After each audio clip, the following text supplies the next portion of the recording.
Hello, I'm Svitek, 360 Creative Coach, and welcome to my vlog. This is a lighthearted, behind-the-scenes look at my projects and creative process.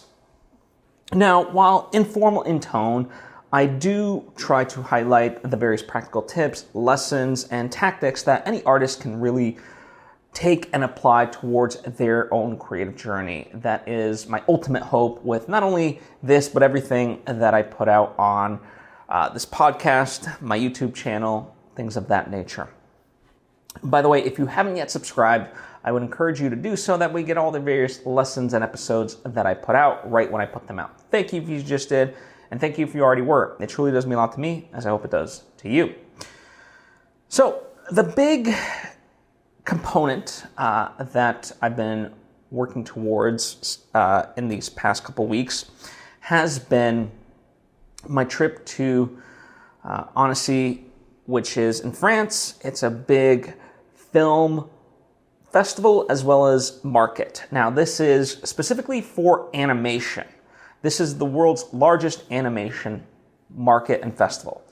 Think about if you've ever heard of Sundance or the Cannes Film Festival, maybe South by Southwest, Venice or Toronto, any one of these festivals, it's like that, but for animation specifically and then some. And not only is it a festival, but it's also a market, meaning, yes, of course, like any of these big prestigious festivals that I've just highlighted, there's distributors that buy movies all the time.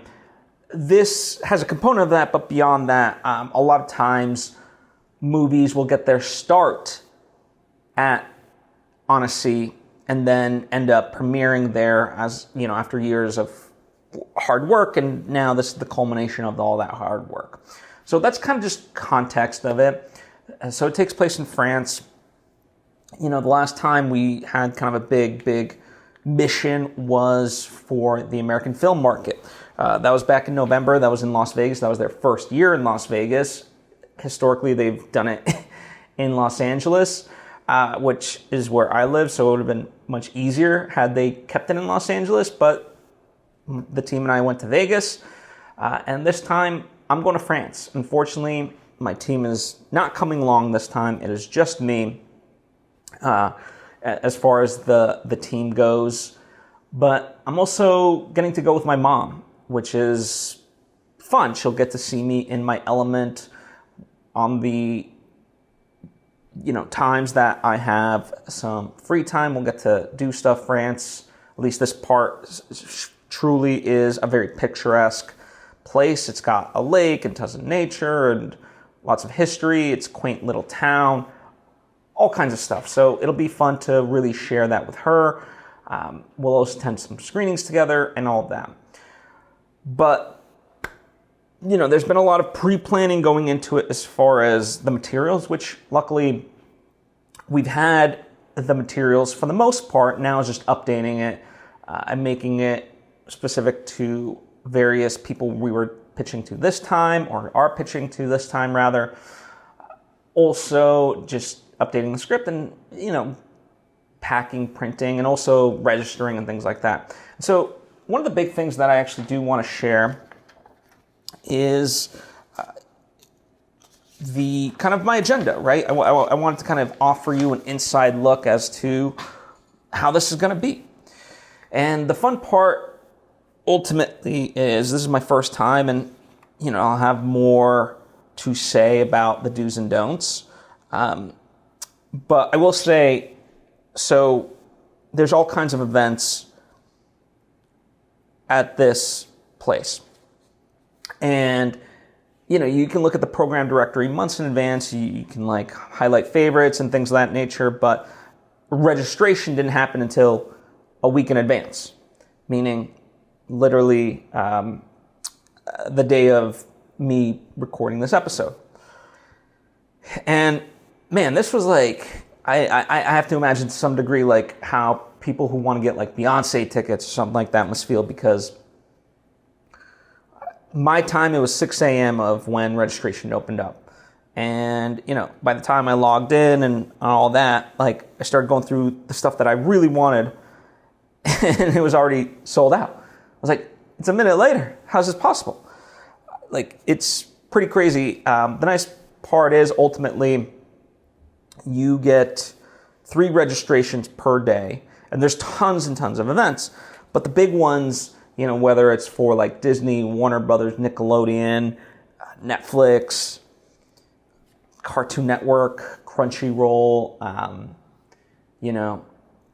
TUI, or any like big players in the animation space, those got like eaten up right away. Michel Gondry, one of my favorite directors, he's done like Eternal Sunshine of the Spotless Mind and The Science of Sleep. He's doing various panels and discussions, kind of showing off various work. I really want to see him. Those got eaten up right away. But all the same, it just kind of forced me to have to retinker and look at stuff. So here's kind of where we're at. So Saturday, I arrive. So this is June 7th, I arrive.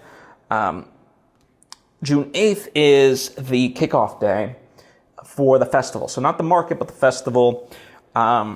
This being a Sunday, there's lots to do. So, I'm going to pick up my badge, do the farmer's market, kind of get a lay of the land. So even though there's stuff to do, I'm just going to kind of take it a little bit more easy. There is an Arcane exclusive exhibit that I can be a part of. So I'm looking forward to that and checking that out. So that'll be really fun. Even though I've not seen Arcane, I know a lot of my friends, for example, Marissa Serafini, who I host book discussion, with monthly. She loves Arcane, so I wish it could be part of this experience because it'll slightly be lost on me. But all the same, I'm her eyes and ears and going to check it out. So that's Sunday. Sunday's a little bit lighter fare. Monday on June 9th is kind of when things really get going. There's various pop-up workshops that I'm looking forward to. And then there's a panel about the future of adult animation. And I'm looking forward to that because with my project, well, it's not like adult animation, like R-rated or anything like that. It's more PG-13 and stuff like that. And so it'll be just good to see what the trends are, right? For sure. Then I'll go to a screening of this short film / experience. It'll be very interesting. It's about ayahuasca.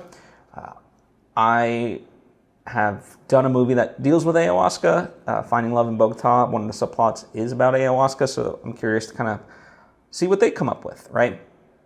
I'll see some short films and cap off the night. There's an outdoor screening that's open to the public, and there's a movie called Four Souls of Coyote. So I'm curious to check that out, right? And see it with an audience and whatnot. And, Monday, I've got various in-between stuff, so kind of just get to know everybody, right? Rather than jam-pack the schedule, let's see kind of who's where what, meet people, and just kind of allow those pockets of time to be just spontaneity, right? Tuesday is when it kind of really gets a little busy. So there's a recruitment session in the morning. Then there's basically a panel on Japan and animating for the future. Inside the reinvention of Team TO, which is this company out of France that merged and with another company. And I'm looking for, I really admire them. So I'm looking forward to kind of seeing what they're all about and potentially meeting the various people from there. Then there's real-time rigging with Unreal Engine.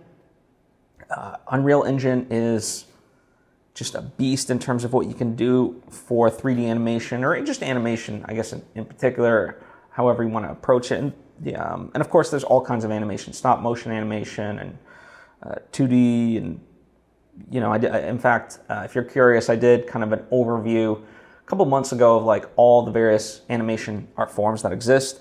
But Unreal Engine, definitely a big, big tool in today's world, and so I'm curious to kind of see, what people are doing with it. And then there's a story screen with Weta Workshop.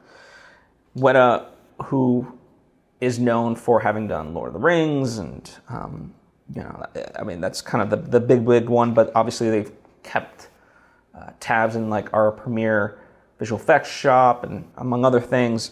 So I'm looking forward to what they have up their sleeve and what they're able to share. Excuse me. Then there's 40 years of MIFA, which is what the short name for the market is.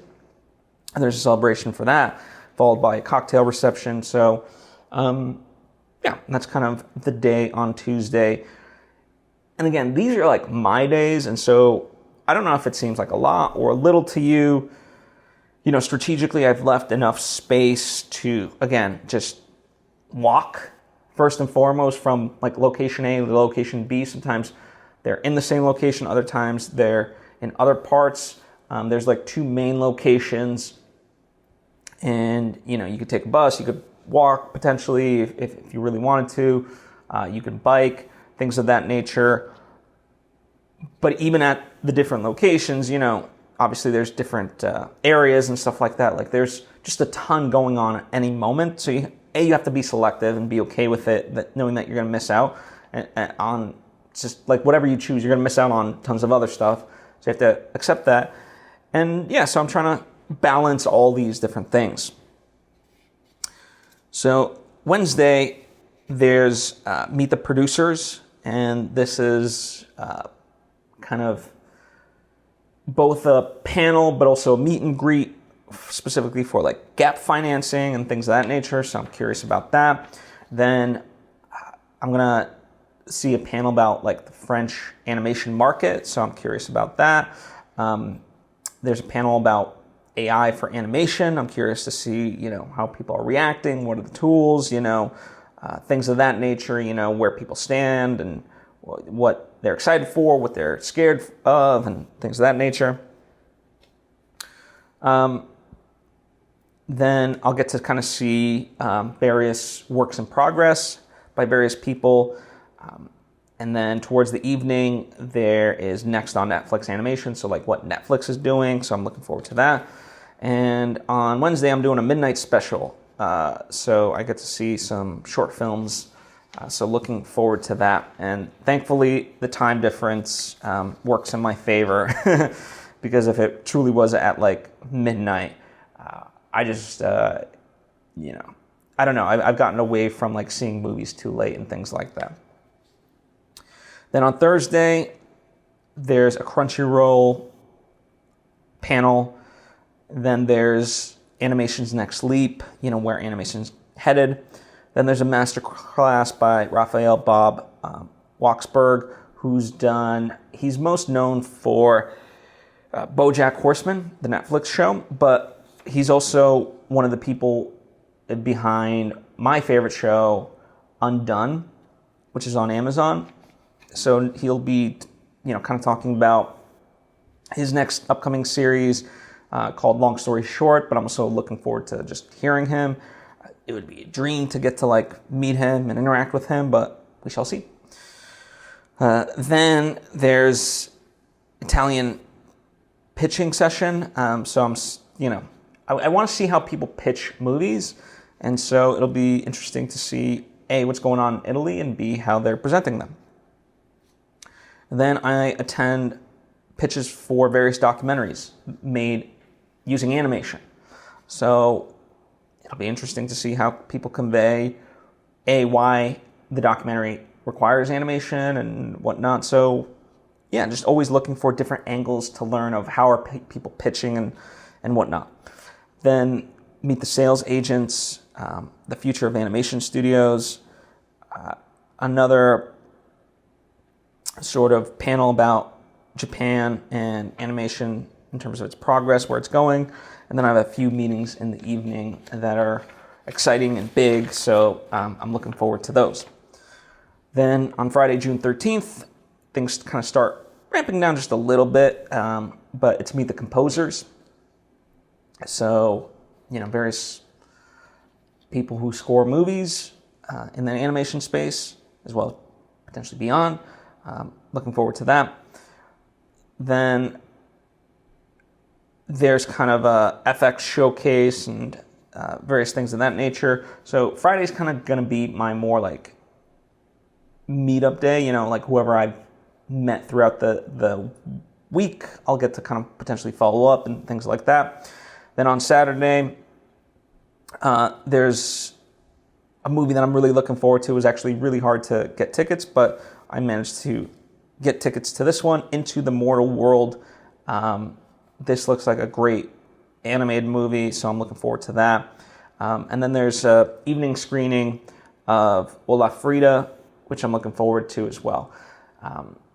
And so, yeah, it's kind of an interesting mix of everything that I've got going on, and I'm going to try to sample a little bit of all of it, Like, my initial instincts would have been, like, hey, just do the panels, things like that. But I want to see people's short films, feature films, and things like that as well. And also just allow time to meet various people. So we'll see how it all goes. This is the game plan as of now. The nice part is they also have booths.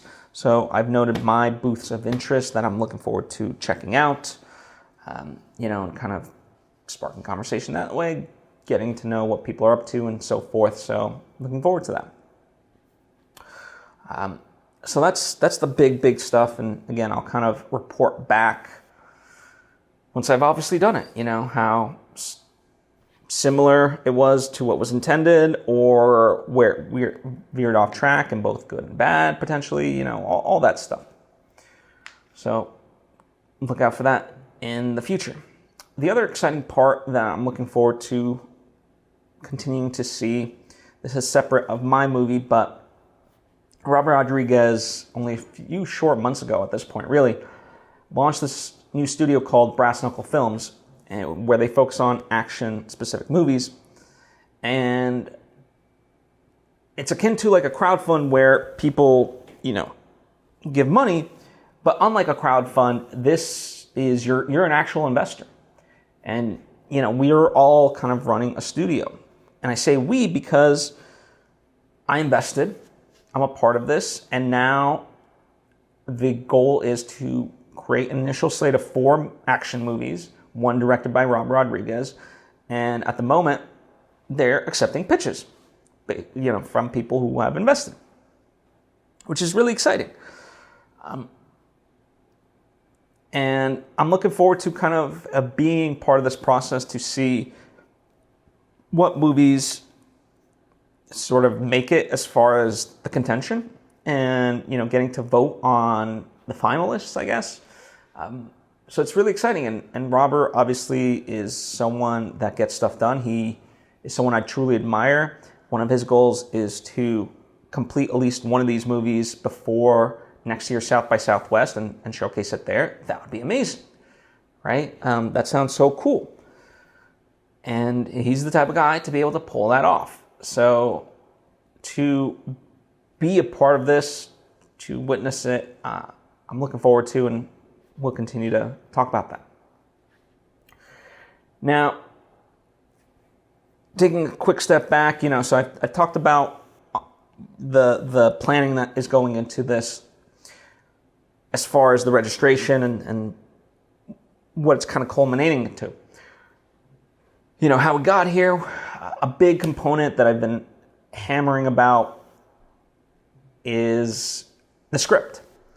Because at the end of the day, you can razzle dazzle and all that, but it's going to come down to the script. And we knew, the team and I, that we had a good foundation of a script, but it never soared. Well, finally, we're at a place where now it's really soaring, and I have no reservations about sending it off to anybody. If they don't like it, and it's not for them, that's fine. But I know it's a good script. Sure, like with all things, there's going to be changes, but I'm really proud of this one. And at this point, 2-3 weeks ago, I guess, we did one of our writer's room sessions where myself, John Comerford, and Sarah Stretton we got together, brought our notes, and essentially went down the script.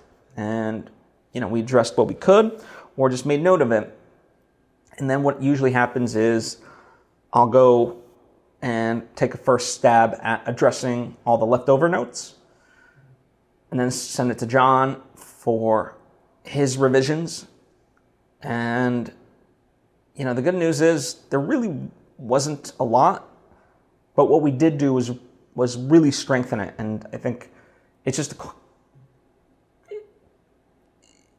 a testament to all the work we've done prior, where we're so strict with, making sure that it's as tight and cohesive and all that as possible.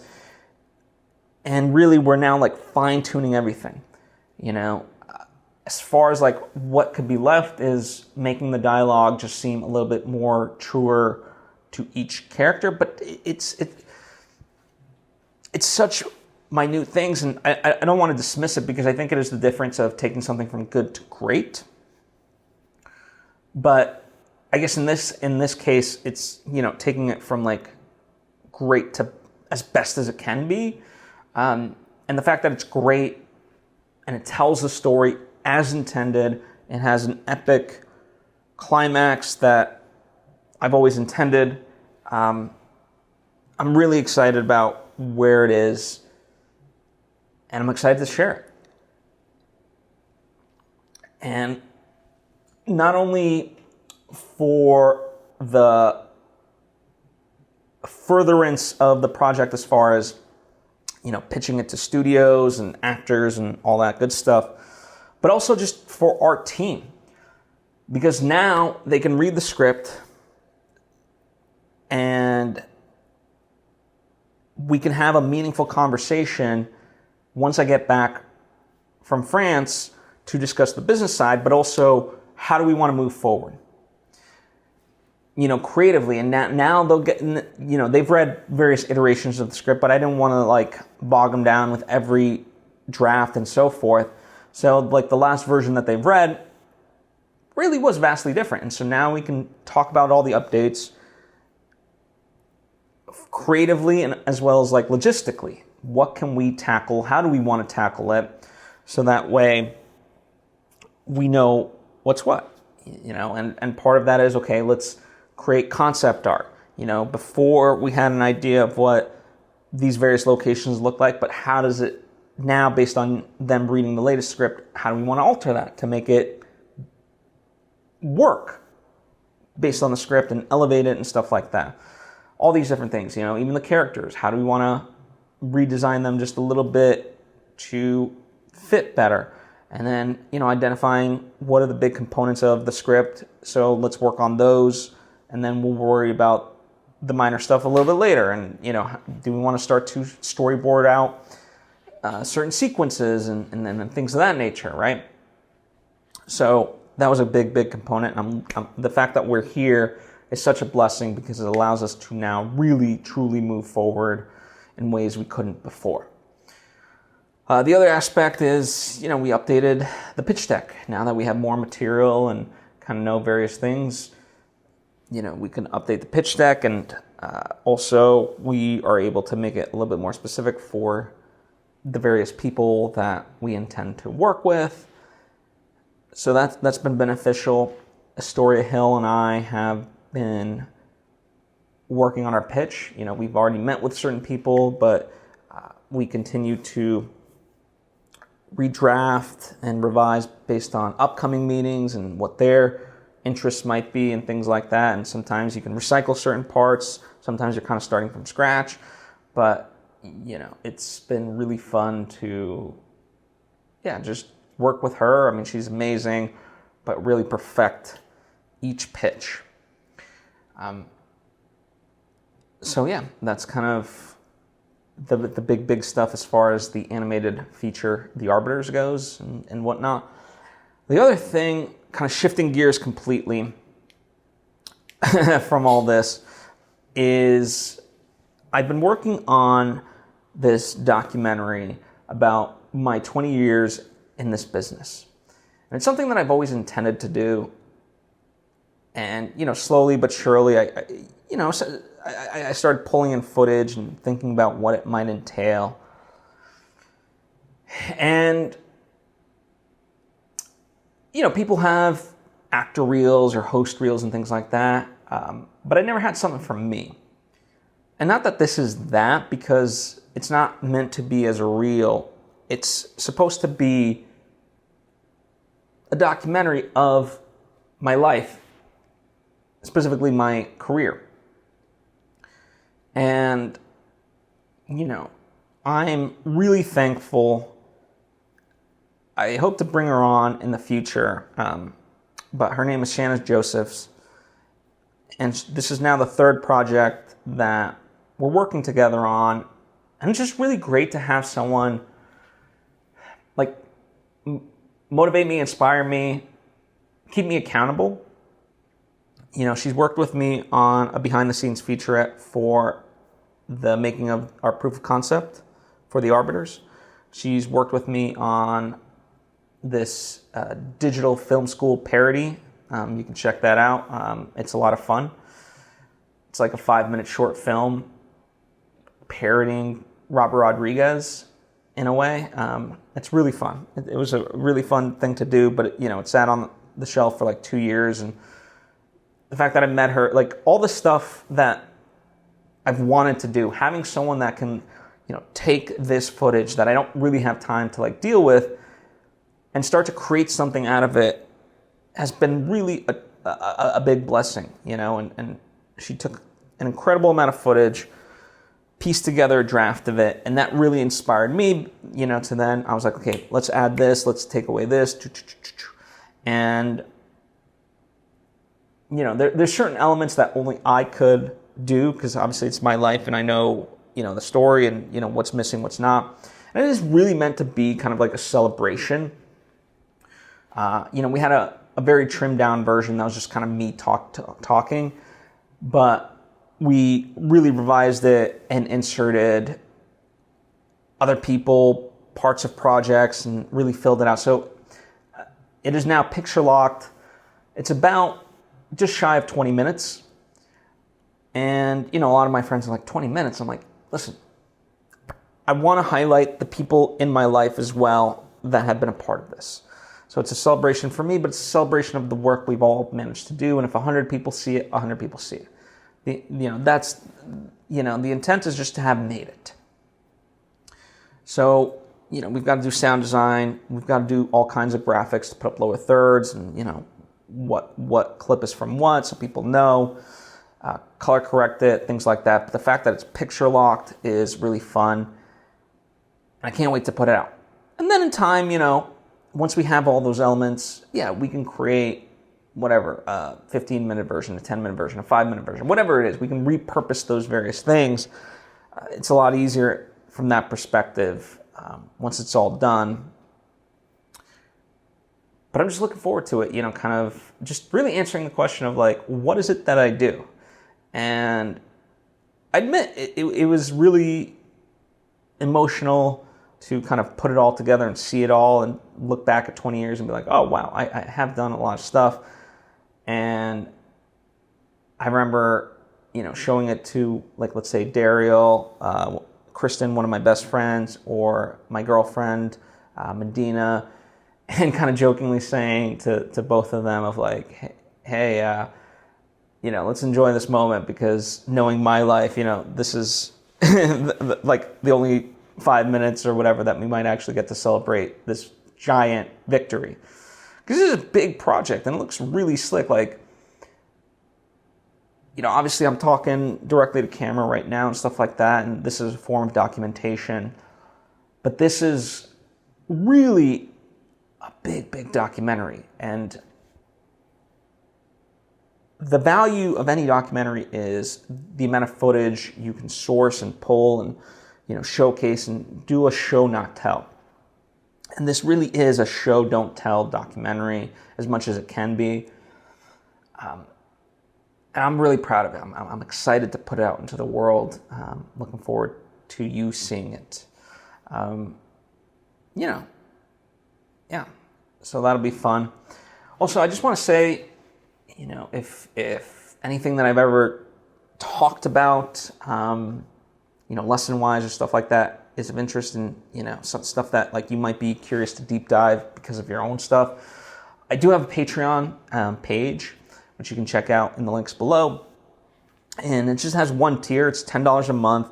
And, I put out bonus stuff and deeper dives into the various things that I talk about. But also there's like a monthly coaching aspect to it.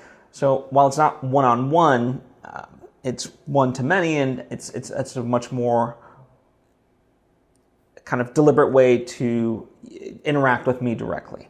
So I encourage you to check that out, or check out my Substack. I find writing to be really fun, and so I've been writing over on Substack as well to, take the things that I'm curious about and that I teach and come at it from a different angle, expand upon it, and things of that nature. And refine it as well, sometimes, like, obviously I plan what I try to say and be very deliberate about it, but then I can kind of, look at the transcript of everything I said and repurpose it in a cohesive, refined way on Substack, and add on to it, of like, oh, I missed that, I wish I did this, blah, blah, blah. So that's available to you as well. The other thing that I want to talk about is I've been updating my YouTube channel and podcast and things like that. You're not necessarily seeing the full culmination of it, but just doing a cleanup of various stuff.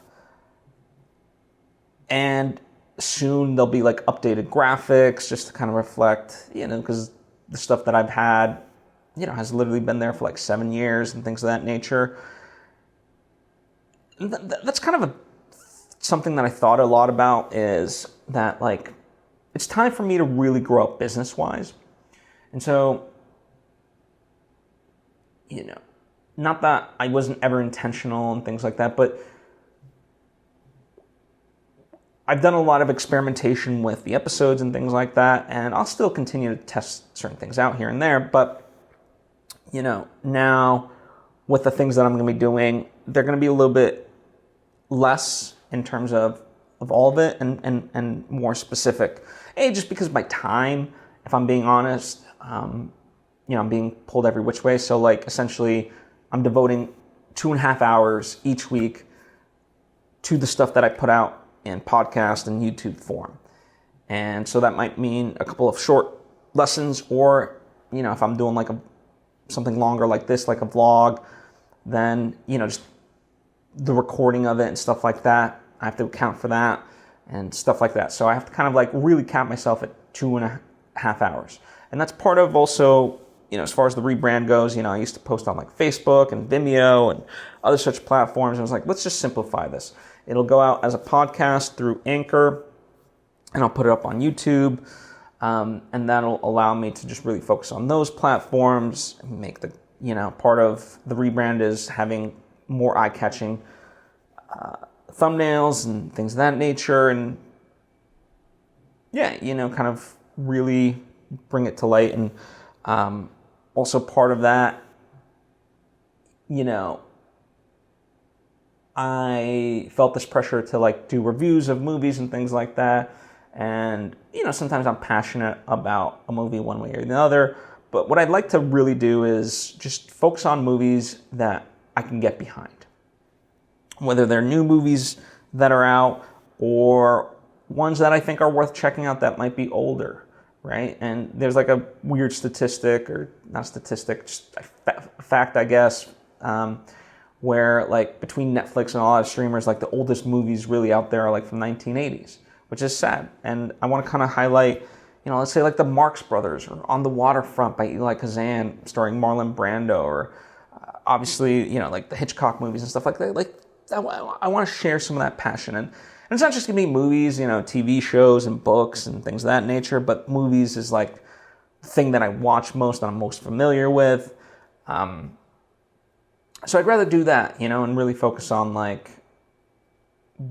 being magnanimous and spreading like what I love and would love to see people focus on, versus, I didn't like this. There's plenty of reviewers and things like that. And ultimately, I'm still of the mindset of like, you know, watch and make up your own mind. But if anything, I want to use, I hate that term, my platform, but I guess my platform to highlight movies that just might not be on your radar, right? And then you can decide, you know, okay, do I want to check out more research about this, you know, see if it's worth watching, whatever it is, right? So that's kind of where we're at. So a lot of changes happening, a lot of growth happening. I'm excited. So, you know, a lot of time and effort has been going into these various things. You know, some of them I wish, like with the YouTube rebrand, I wish we were kind of done sooner. But, you know, my schedule is busy. The people that I work with, their schedule is busy. And, you know, now that I'm kind of going to France and, you know, that's going to put a pause on things. So, you know, slow and steady does win the race sort of a thing. And again, when you look at the totality of it, like even in just this past month, let's say, like what we've been able to accomplish both collectively, individually, is just tremendous. And I think that's like, I think about this often, that I don't think people realize the pace at which that I work at and people work at. And it's not like we're like go, go, go. I very much hate that aspect of it. But it is that slow and steady overall. And I don't know. Yeah, it is kind of fascinating to, not to toot my own horn, because it's not just me, but others do struggle to like keep up with that kind of pace. But I guess part of how you get there is you just have to kind of ultimately, like, you know, going back to the idea of documentary, I've been doing this for 20 years. I think people don't realize that. And it's like, that's a lot of training. It's like literally being an athlete and having that repetition and, you know, practice making permanent and having effort put into it, so you get better and better over time. And at first you might not see all the results, but it can start to work in your favor. So there's just a lot, right? For sure. But you know, so don't beat yourself up, but at the same time, push yourself just a little bit, you know, each day, to be like, you know, just to be a little bit better, I guess. Words of inspiration. Anyway, there's lots of other stuff that I kind of wanted to touch upon that I would call as like stray thoughts. But I'll save that for another time, I guess, because I don't know how ultimately interesting it will be. I think I've, you know, talked enough about all this various stuff. Feel free to comment down below with any questions, thoughts of your own. Would love to get back to you, whether just in the comment section or do a video potentially about it. So yeah, thank you as always for taking time to tune in. I truly do appreciate you, and I hope to see you next time.